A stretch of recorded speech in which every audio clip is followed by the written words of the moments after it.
کیا کل ملاقات ہو سکتی ہے؟ کیا کل ملاقات ہوگی؟ سی ایم کی بانی پی ٹی آئی سے اور عدالت کے احکامات پہ ہوگی یا وزیر اعظم شہباز شریف فیسلیٹیٹ کروائیں گے؟ بنیادی طور پہ دیکھیں عدالتی حکم تو آلریڈی موجود ہے، ایک سنگل بینچ نے آلریڈی فیصلہ کیا ہوا اور سنگل بینچ نے کوئی گریس نہیں دکھائی، انہوں نے ایک لا کی امپلیمنٹیشن کرائی ہے کہ آپ کے پریزن رولز آلریڈی ملاقات کا حق دیتے ہیں، اور اسی کو مد نظر رکھتے ہوئے ٹیوزڈے اور تھرسڈے ملاقاتوں کے دن مختص کیے گئے ہیں۔ ٹیوزڈے کا دن وکلاء اور فیملی کے لیے اور تھرسڈے پیورلی سیاسی ملاقاتوں کے لیے۔ اب پوسٹ 26 نومبر سیاسی رفقا کے ساتھ جمعرات والے دن کوئی ملاقات نہیں ہوئی اور مسلسل اس آرڈر کی توہین ہو رہی ہے، اور اسی کو مد نظر رکھتے ہوئے توہین عدالت کی پٹیشنیں فائل کی گئیں، وہ نہیں ٹیک اپ ہوئی۔ اب انٹرسٹنگلی سنگل بینچ سے یہ معاملہ اٹھا کے ایک لارجر بینچ کے سامنے رکھ دیا، حالانکہ ایک سمپل امپلیمنٹیشن کا معاملہ ہے، اور امپلیمنٹیشن کرنی ہو وہ تو where there is a will there is a way۔ بات ہے کہ اگر کرانے کی بات ہو تو یہ آڈ آرز میں بھی یہ بھی انٹرسٹنگ ہے کہ آپ 26 امینڈمنٹ پہ فل کورٹ مانگ رہے ہیں، وہاں پہ آئینی بینچ اگر بیٹھتا آپ کہتے ہیں نہیں فل کورٹ بنائیں، اسلام آباد ہائی کورٹ میں آپ کہتے ہیں نہیں جی لارجر بینچ کیوں بن گیا ہے؟ تو مطلب اپنی مرضی کے بینچز چاہیے آپ کو، اپنی مرضی کے ججز چاہیے، اپنی مرضی کے فیصلے چاہیے آپ کو۔ اچھا بات ہے کہ یہ ملاقات کا ایشو ہے، ایک پیٹی سا ٹریویل سا میٹر ہے جو کہ ڈیسائیڈ کس نے کرنا ہوتا ہے، جیل سپرنٹینڈنٹ نے، اور اس کے لیے جانا کدھر پڑ رہا ہے؟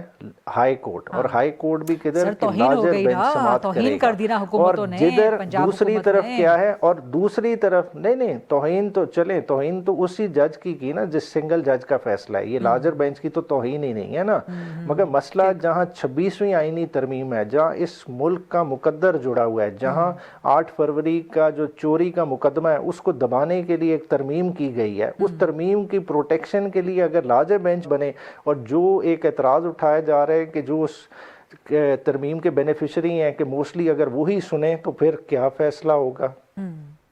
لیکن سر پھر وہ آپ فل کورٹ بھی تو فل کورٹ نہیں مانگ رہے نا، آپ فل کورٹ بھی اپنی مخصوص مانگ رہے ہیں نا، تو وہاں پر 26 امینڈمنٹ کا یہ بھی پرابلم ہے نا کہ اگر فل کورٹ بھی چاہیے تو آپ کو اپنی مرضی کی چاہیے صرف۔ نہیں فل کورٹ تو فل کورٹ ہوتی ہے، وہ تو تمام ججز ہیں، فل کورٹ کا تو کلیئر ہے، بات ہے کہ یہ تو عدالت نے اب فیصلہ کرنا ہے، وہ ایک کوشچن ہے سب جوڈس ہے، انہیں چلے ڈیسائیڈ کرنے دیں اس پہ، مگر بات ہے کہ دیکھیں جو سمپل میٹر ہے اگر وہ بھی ہائی کورٹوں میں جانے اور ہائی کورٹوں نے ہی حل کرانے ہیں تو پھر ڈسکریشن کس چیز کی؟ اگر ایک سپرنٹینڈنٹ اتنا بااختیار نہیں ہے کہ وہ فیصلہ کر سکے، اگر جیل کو بھی باہر سے ایکسٹرنل فیکٹرز نے چلانا ہے، اگر وزیر اعظم اس طرح بے بس ہو جائیں کہ ایک قیدی ہے کون سا اسلام آباد کی ٹیریٹوریل جورسڈکشن کا قیدی ہے جو ڈیالہ بھیجا گیا ہے، اس کے لیے بھی اگر وزیر اعظم اس ملک کا بے بس ہے تو پھر آپ تو کمپیریزن ڈرا کر رہی تھی کہ سہیل آفریدی کس طرح عمران خان کو چھڑائیں گے، ادھر کمپیریزن یہ بنتا ہے کہ ایک وزیر اعظم جو مرضی سے کابینہ نہیں سلیکٹ کر سکتا وہ اس ملک کو کیا چلا رہا ہے؟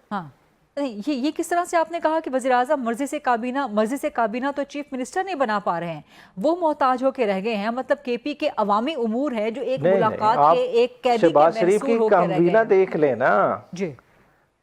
فائنانس منسٹر کون ہے؟ ٹھیک ہے، فائنانس منسٹر کون بننا چاہتا تھا؟ ڈپٹی پرائم منسٹر کی پوزیشن کیوں کریٹ کرنی پڑی؟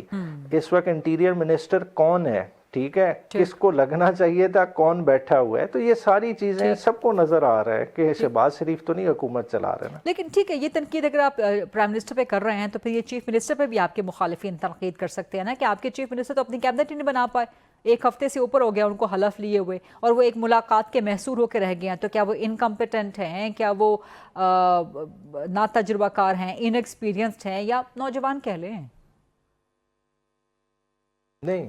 وہ صرف ایک چیز کے قیدی ہیں، وہ قیدی اس چیز کے ہیں کہ وہ -1 کو ریزسٹ کر رہے ہیں، جو بار بار فورس کیا جا رہا ہے کہ بغیر عمران خان کے فیصلہ لو، نہ وہ بغیر عمران خان کے چوائس بنے، چوائس بنایا کس نے کہ عمران خان نے ایک سی ایم کو ہٹا کے دوسرے کو بٹھایا ہے، جب 90 بندوں نے مینڈیٹ دیا ہے، وہ کوئی سہیل آفریدی کے رشتہ دار تو نہیں تھے نا، وہ عمران خان کے قیدی تھے، انہوں نے عمران خان کی آواز پہ ووٹ دیا، تو اب جب اتنا بڑا مینڈیٹ ایک بندے کو تفویض ہوا ہے، جس کا مینڈیٹ ہے اس سے اس نے کچھ تو پوچھنا ہے نا۔ 90% آف دا کے پی کا مینڈیٹ اس وقت آپ کے پاس ہے، ٹھیک ہے۔